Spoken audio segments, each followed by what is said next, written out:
오늘 민수기 21장 말씀 함께 나누도록 하겠습니다. 오늘 이제 말씀 앞의 내용들을 조금 되돌아보면 이제 고라 자손들의 그 반역과 또 하나님의 징계가 있은 후에 또다시 이제 진행하면서 물이 없다고 원망을 하게 되었죠. 그때 미르바에서 이제 반석을 모세가 2번 치게 됩니다. 명하라 그랬는데 2번을 친 후에 하나님께서 그 거룩함, 하나님의 거룩함을 나타내지 못했다고 이제 하셔서 가나안 땅에 들어가지 못한다고 말씀을 하셨습니다. 그리고 이제 에돔의 방해가 있었죠. 그 길을 좀 내달라 그랬는데 그 길을 내주지 않았습니다. 앞길을 막았던 거죠. 근데 하나님께서 싸우지 않도록 하시고 돌아가게 하셨습니다. 그러면서 이제 아론이 죽게 됩니다. 아론이 죽게 되고, 그리고 호르마에서 가나안 사람과의 이 전쟁이 있었습니다. 그동안에는 전쟁이 별로 없었는데 처음 민수기에 이제 전쟁을 치르게 됐고 거기에서 이기게 되었습니다. 이제 호르산이라는 데서 이제 출발을 하게 되죠. 이제 다시 백성이 모세를 향하여 원망했습니다. 먹을 것이 없고 또 물도 없고, 그래서 불뱀을 보냈습니다. 그래서 불뱀을 보내서 죽게 되었는데 그들이 그때 모세에게 기도를 부탁하죠. 하나님께서 그 놋뱀을 달아서 올리면 그것을 본 자는 살겠다. 그래서 그 말씀을 듣고 믿은 사람들은 이제 그 놋뱀을 보고 살았습니다. 그것이 이제 지금까지 있었던 이제 일입니다. 이제 이스라엘은 다시 이제 가나안 땅을 향해서 이제 전진하게 됩니다. 그것이 오늘 말씀 10절에서 13절 말씀인데요. 이스라엘 자손이 그곳을 떠나 오봇에 진을 쳤고 오봇을 떠나 모압 앞쪽 헤돈눈 쪽 광야 이에아바림에 진을 쳤고, 거기를 떠나 세렛 골짜기에 진을 쳤고, 거기를 떠나 아모리인의 영토에서 흘러나와서 광야에 이른 아르논 강 건너편에 진을 쳤으니 아르논은 모압과 아모리 사이에서 모압의 경계가 된 곳이라 이렇게 말씀하셨습니다. 이제 다시 진행을 하게 되는데요. 오봇과 그리고 또 이에아 바람, 굉장히 발음하기가 어려운데 세렛 골짜기에 진을 치고, 이렇게 계속 진을 치고 떠나고 진을 치고 떠나고 이런 일들이 이제 또 반복되었습니다. 19, 20절에도 보면 거기에서 이제 마따나에 이르렀고, 마따나에서 라할리엘에 이르렀고, 나할리엘에서 바못에 이르렀고, 바못에서 모압 들에 있는 골짜기에 이르러 광야가 내려다 보이는 비스가 산 꼭대기에 이르렀더라. 여러 지명을 거쳐서 이제 전진하는 것을 보는데, 오늘 이 말씀을 볼 때 어제 장원웅 목사님도 말씀하셨지만 하나님은 우리의 길을 인도하시는 하나님이다 하는 거죠. 여기에서 이 여정을 민수기 33장에 보면 자세하게 이제 어디를 떠나서 어디에 머물렀고 하는 것을 민수기 33장에 다 나타내주고 있습니다. 그런데 오늘 나오는 이에라 바람 부엘 마따나 나할리엘 바못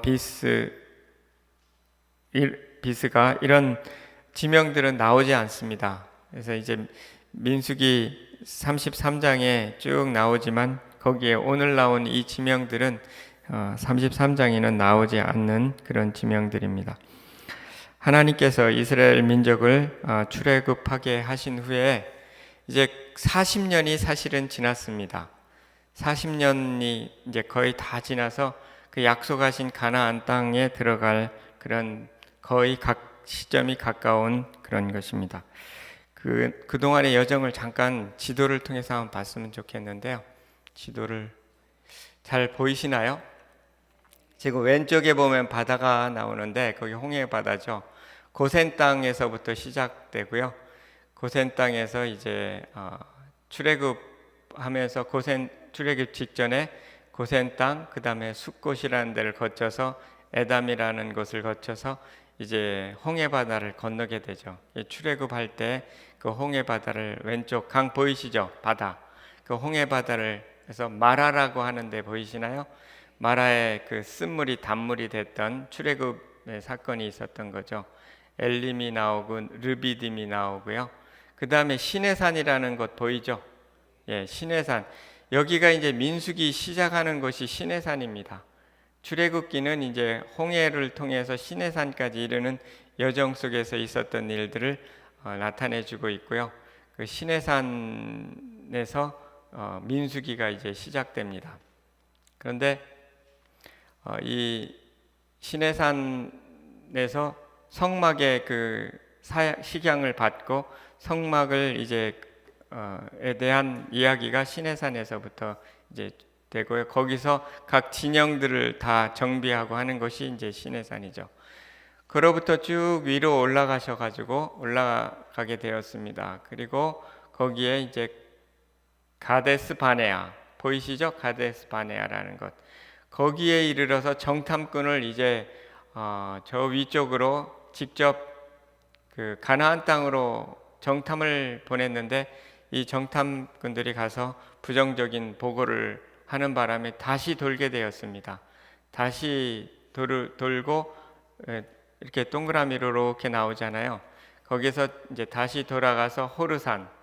그때까지만 해도 이 시내산에 오를 때까지가 약 1년 걸렸습니다. 그래서 저 시내산에 도착할 때 민수기가 시작되는데 거기에서 1년 정도 둘째 해라고 이렇게 나오죠. 민수기의 1장에 보면 둘째 해에서 가데스 바네아 그리고 호르산이라는 데를 갔죠. 한 바퀴 돌았다가 호르산이라는 데를 갔고 쭉 내려오면서 이제 보이지 않는데 거기에 오봇이라는 곳이 호르산에서 에시온 게벨이라는 곳을 내려오는 과정 속에 이제 오봇이라는 곳이 있습니다. 그래서 지금 시내산에서 호르산까지 오는 게 거의 40년 걸린 겁니다. 왜냐하면 민수기 33장 38절 39절에 그대로 놔두시고요.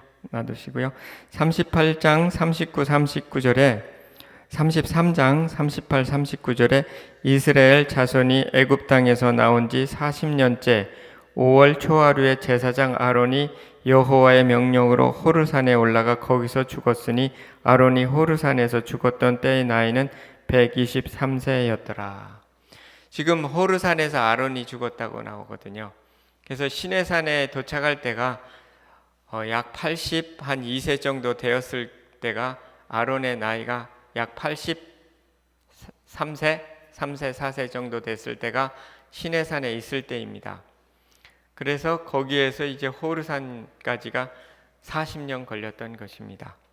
이제 40년을 거의 이제 다 지내게 되었죠. 그래서 저 밑에 에시온 게벨이라는 곳으로 이제 내려오는 과정이 지금 오늘 말씀하는 그 과정인데요. 그 다음 한번 볼까요?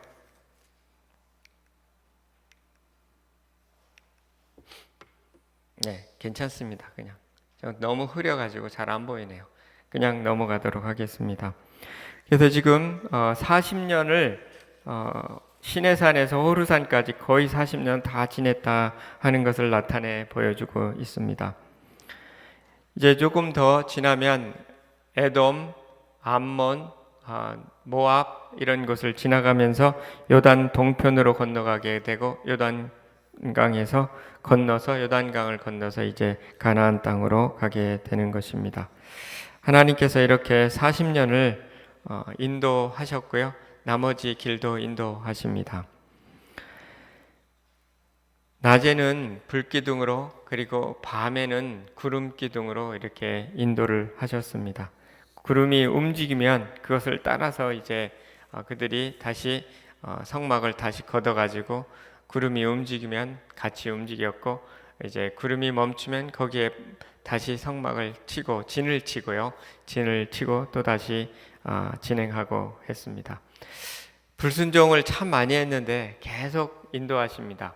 하나님께서 불순종하지만 원망하고, 또 불순종하지만 그들을 다시 반역하고 그러지만 그들을 다시 고쳐서 또 인도하고 계시는 것입니다.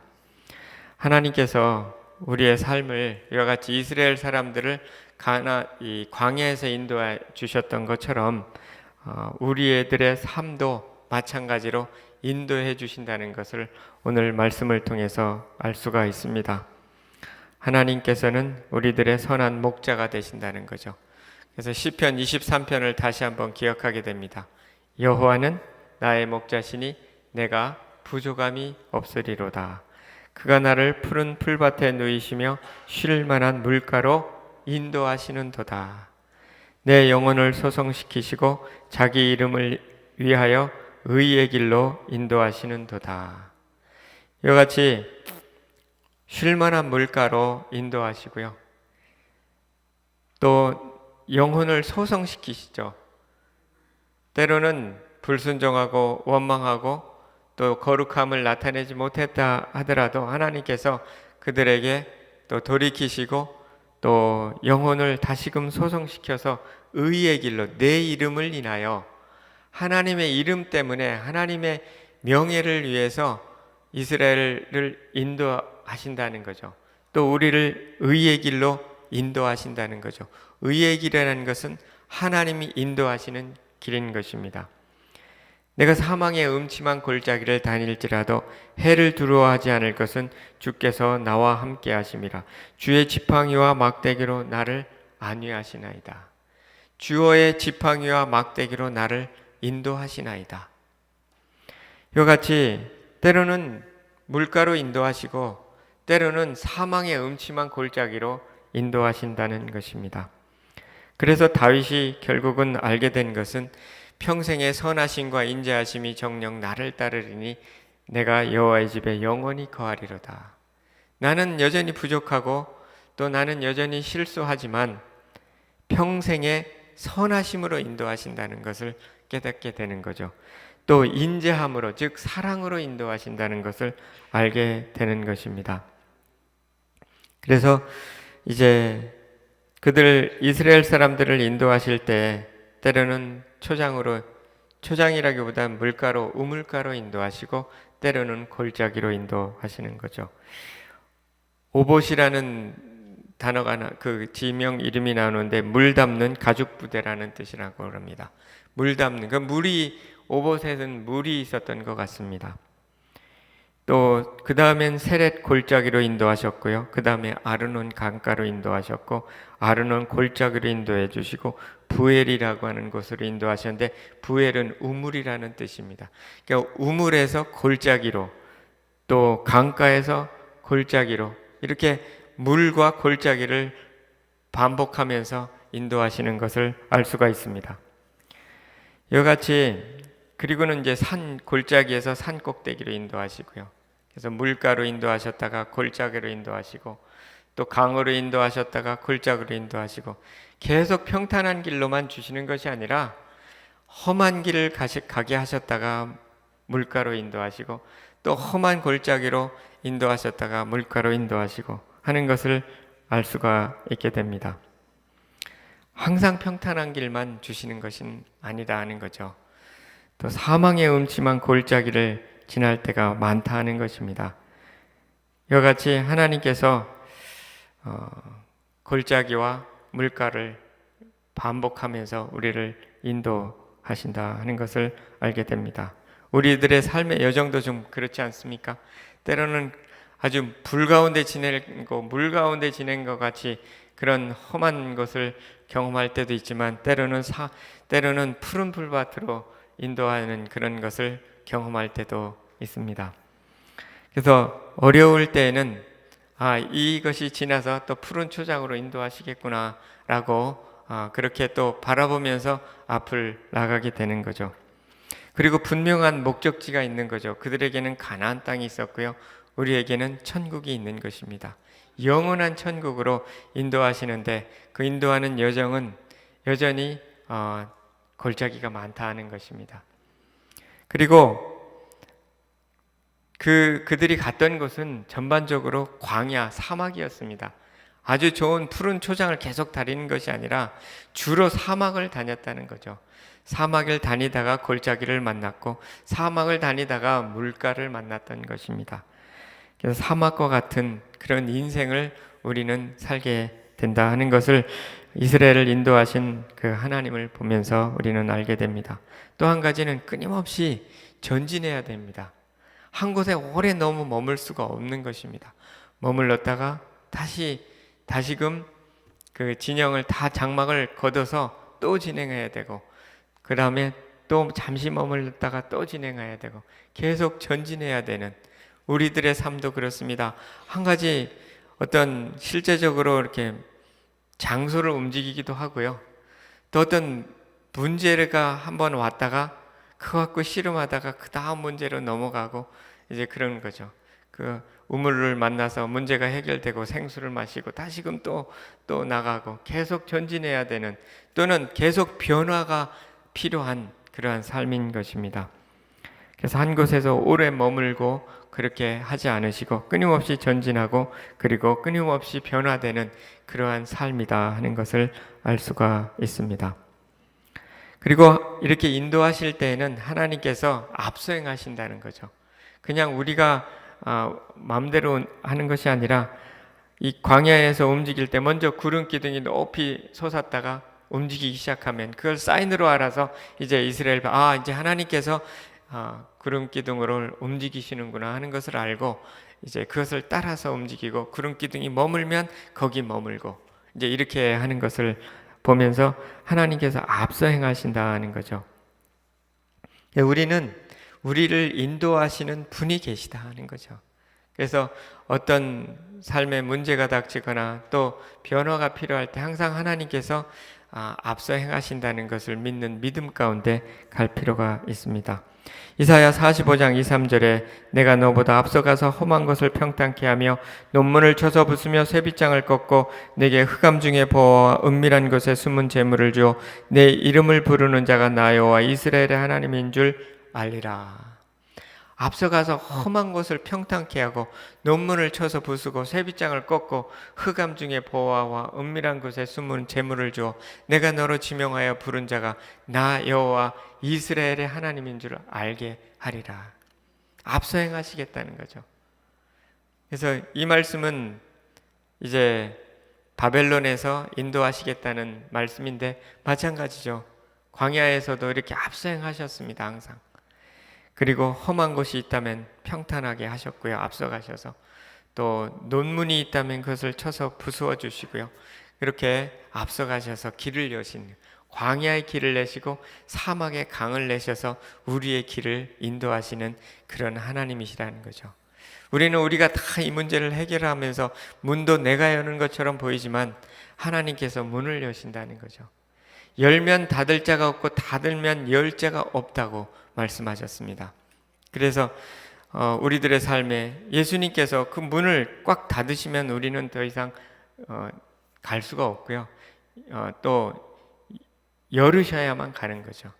그래서 열고 닫는 것이 다 하나님 또 예수 그리스도의 그런 주권에 달려있다는 것, 인도에 달려있다는 거죠. 그 인도를 바라보면서 또 믿으며 나가야 되는 것이 우리들의 인생인 것을 알 수가 있습니다. 결정권이 그 예수 그리스도께 있다는 거죠. 그래서 그것을 의탁하면 하나님께서 필요한 때 문을 여시고 또 필요한 때 닫으시고요. 그럼 머물라고 하시는 거죠. 머물라고 하면 머물고 또 나가라고 하면 나가고 하는 것을 그렇게 우리가 나가야 되는 여정입니다. 그리고 우리를 인도하시는 그 길은 의의 길이라는 거죠. 성경에 오늘 시편 23편에도 자기 이름을 인하여 의의 길로 인도하신다. 이스라엘을 하나님께서 가나안 땅으로 약속을 하셨기 때문에 그들이 아무리 불순종하고 또 원망을 해도 물론 그에 적당한 징계를 가하시죠. 훈련시키시고, 그러나 하나님께서 약속하신 땅으로, 약속하신 길로 인도하시는 것입니다. 오늘 본 부엘이라는 것은 내가 너에게 주기로 한 우물이라고 그렇게 말씀하셨는데요. 이 하나님께서 약속하신 곳으로, 말씀의 길이죠. 의의 길은 말씀의 길입니다. 하나님께서 말씀하신 그 길로 인도하는 것입니다. 그 길은 예수 그리스도의 길이고 또 십자가의 길이고 좁은 길이고, 그렇지만 그것은 생명의 길이라는 거죠. 하나님께서 인도하시는 그 의의 길은 결국은 우리를 어려움은 있지만 사망의 길이 아니라 생명의 길로 인도하신다는 거죠. 시편 16편에 보면 생명의 길로 인도하시리니 주의 앞에는 기쁨이 충만하고 그 우편에는 영원한 즐거움이 있도다, 이렇게 말씀하셨거든요. 그 생명의 길로 인도하신다는 거죠. 그 앞에는 기쁨이 충만하고 그 우편에는 영원한 즐거움이 있다, 이렇게 말씀하십니다. 그 길은 비록 골짜기 길이고 때로는 골짜기 길이고 때로는 험한 사망의 음침한 길이라 할지라도 그 길에는 하나님 함께 하셔서 생명의 길이라는 거죠. 또 십자가의 길이기 때문에 반드시 부활이 있는 그런 길이라는 것입니다. 여기에 우리가 해야 될 것은 하나님의 인도를 믿고 순종하며 따라가는 거죠. 또 하나님의 그 선하심을 믿는 것이죠. 그래서 이스라엘 사람들이 광야에서 배워야 됐던 것은 하나님이 인도하신다는 것을 믿는 것이었습니다. 조금만 어려우면 원망하고 조금만 어려우면 불평하고 때로는 반역하고, 이거 왜 그러냐면 하나님의 인도를 믿지 않으니까. 모세를 금방 원망하면서 뭐라 그럽니까? 애굽에서 우리를 여기서 죽게 하려고 애굽에서 우리를 이렇게 인도하였느냐라고 원망을 반복해서 하는 거거든요. 하나님의 인도하심을 잊어버리는 것입니다. 신앙이라는 것은 기억하는 것이다라고 아브라함 헤셀이 말했는데, 기억을 하는 거죠. 홍해를 건너게 하신 걸 자꾸 잊어버리는 거죠. 그리고 당장 눈에 앞에 보이는 그 어려움 때문에 망각을 하는 거예요. 하나님 안 계신 것처럼 어려움 닥치면. 그 홍해의 놀라운 기적을 보았고 또 반석을 쳐서 물이 나게 하셨던 그것을 또 기억을 해야 되는데, 마라에서 그 쓴물을 단물로 변하게 하셨던 그 하나님을 잊어버리는 거죠. 아말렉 전투에서 이기게 하셨던 하나님을 잊어버리고 자꾸 눈앞에 너무 힘들으니까 자꾸 문제를 바라보면서 원망하게 되는 거고 과거로 돌아가게 되는 건데, 하나님의 인도를 믿지 않기 때문에 그렇습니다. 저의 삶 속에서도 미국에 처음 와가지고 한참 적응이 어렵고 앞길이 안 보이니까 자꾸 후회를 하는 거예요. 이게 잘못 왔나. 그럴 때 하나님께서 마음속에 큰 책망을 말씀을 통해서 주시면서 왜 인도를 믿지 않는가 라는 큰 마음의 도전을 주셨습니다. 왜 내가 여기까지 인도해 주셨는데 왜 믿지 않는가? 나는 너무 편한 곳에 와가지고 선교지에서 너무 편한 곳에 와가지고 이거 좀 잘못 온 거 아닌가 후회도 하고 여러 가지 자책도 하고 그런 마음속에 있는데 왜 인도하지를 믿지 않는가? 거기에서 회개를 했더니 하나님께서 새로운 길로 인도해 주셨는데, 그 인도해 주신 것이 교회로 인도해 주셨고 얼마 후에 이제 교회로 인도해 주셨습니다. 이와 같이 하나님의 인도하심이 있다는 거죠. 믿어야 되는 거죠. 그리고 순종하고 앞으로 나아가야 되는 것입니다. 하나님은 우리의 길을 인도하십니다. 두 번째는 하나님은 전쟁에 승리하게 하시는 하나님이십니다. 14, 15절에 이러므로 여호와의 전쟁기에 일러스되 수바의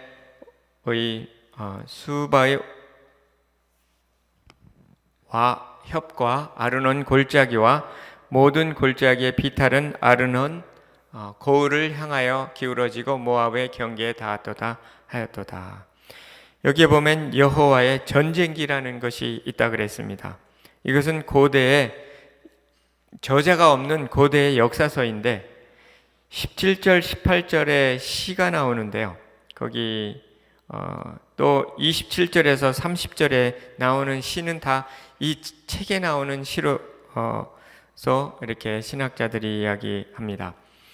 이 여호와의 전쟁기가 있었던 거죠. 이 광야 생활을 통과하면서 또 이스라엘을 인도하셨을 때 전쟁했던 이야기들을 모아놓은 역사서입니다.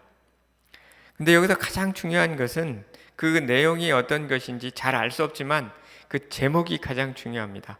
여호와의 전쟁이. 실은 이스라엘 사람들이 전쟁을 했던 거거든요. 아마 아말렉 전투 얘기도 있었을 거고, 또 조금 전에 호르산의 근방에 있었던 민수기 21장 1절에서 있었던 잠시의 전쟁 이야기가 있거든요. 그 이야기가 있고, 이제 다음 장에 보면 아모리 사람들과의 전쟁, 아모리 왕 또 시혼이죠. 바산왕 옥, 이게 큰 전투입니다.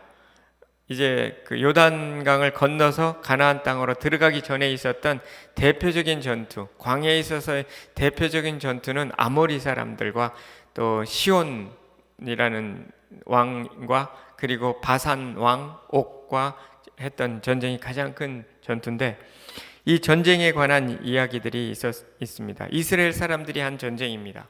그런데 이 제목은 뭐냐면 여호와의 전쟁기라는 거죠. 우리들의 삶의 싸움은 사실은 하나님께서 하시는 싸움이고 우리는 그것에 동참하는 것입니다.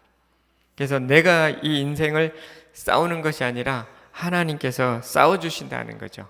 이것을 믿고 바라보는 것이 승리의 가장 중요한 관건입니다. 세상 사람들은 다 자기 힘으로만 싸우는 줄 알지만 우리는 다릅니다. 하나님께서 나를 위하여 싸워주신다는 거죠. 이것이 아주 중요한 승리의 비결입니다.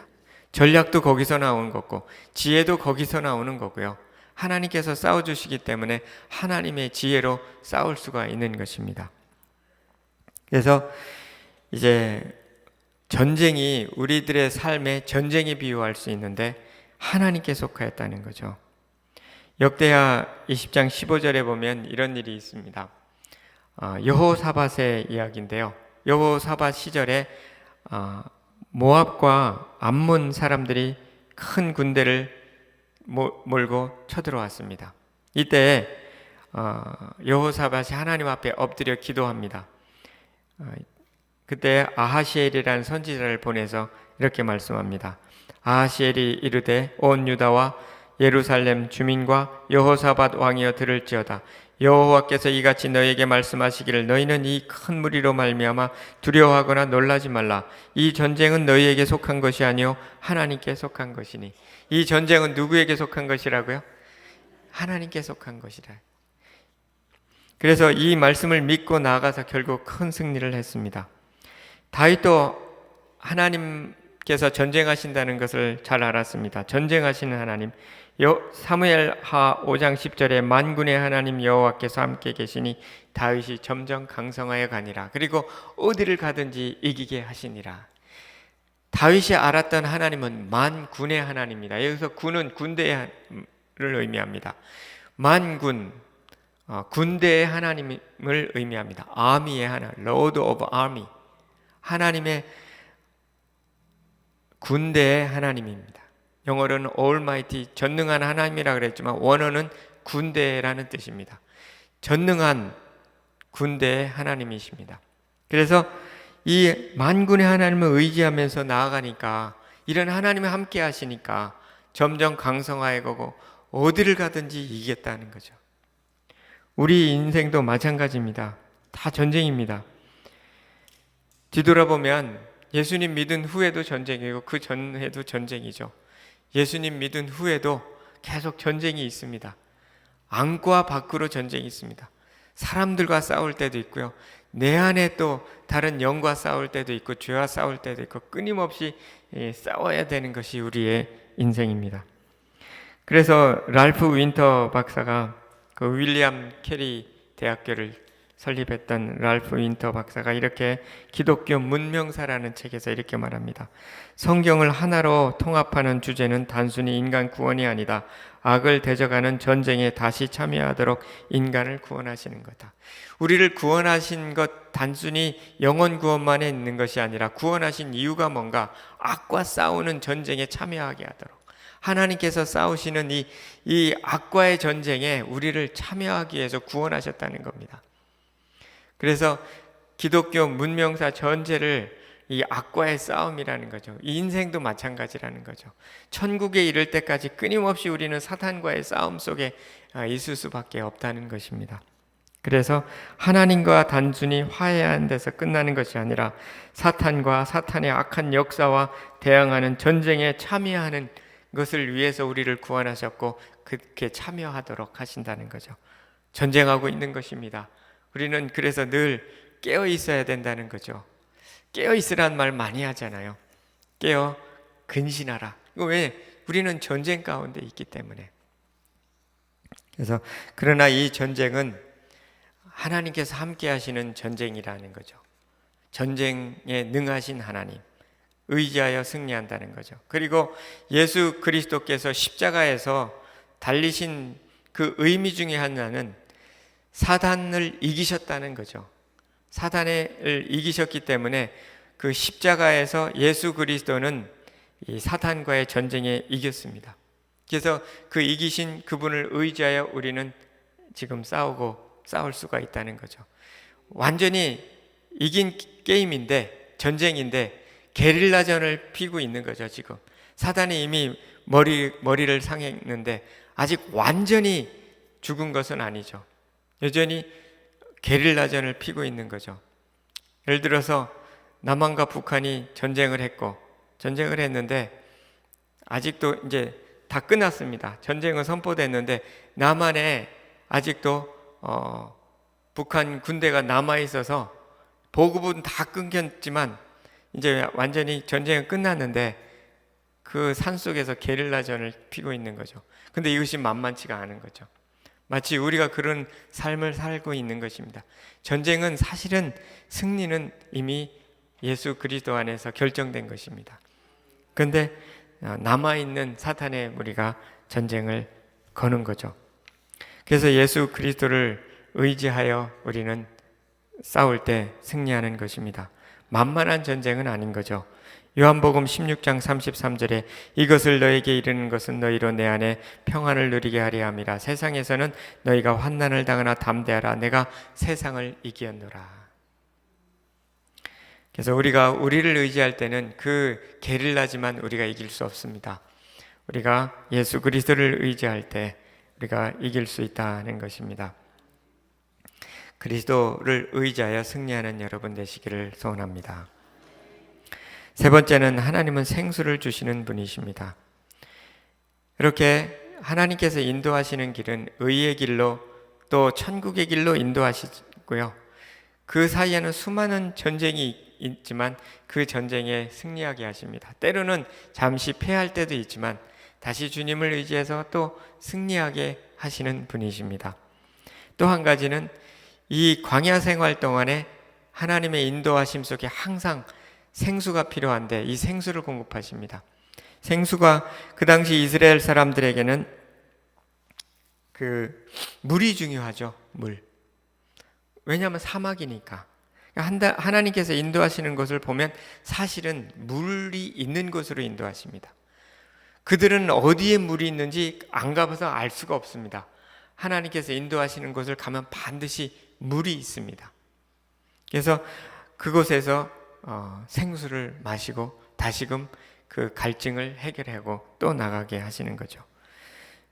16, 18절에 보면 부엘에 이르렀고요. 부엘은 우물이라는 뜻입니다.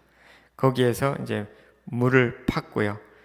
또 이어서 계속해서 이제 전진하는데 물이 있는 곳으로 인도하십니다.